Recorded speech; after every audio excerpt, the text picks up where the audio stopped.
Ang corruption sa gobyerno, pati mga legislator, kontratista na daw kasi ayaw na daw ng contractor mag-construction. That is why I think it is important. I posted this sa aking official Facebook. Ang aking sentiment din, ilabas kung saan napunta yung 500 billion pesos more or less na flood control funds.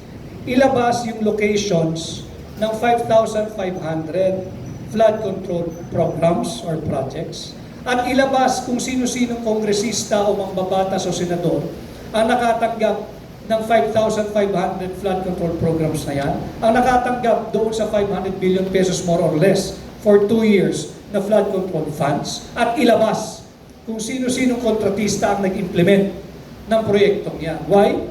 This issue is vested with public interest. Hindi ba kayo napapagod, lalo na yung mga kababayan natin sa flood-prone areas? Kakalinis mo pa lang ng bahay mo, ng putik, ng tubig baha, yung pintura mo nagkulay brown na. After 2 weeks, you're yet to settle down. Eto na naman panibagong baha. This is not the kind of life that Filipino people deserve. We deserve more. Kaya tayo naniningil sa pamahalaan ito. Sir, yung about sa charter change na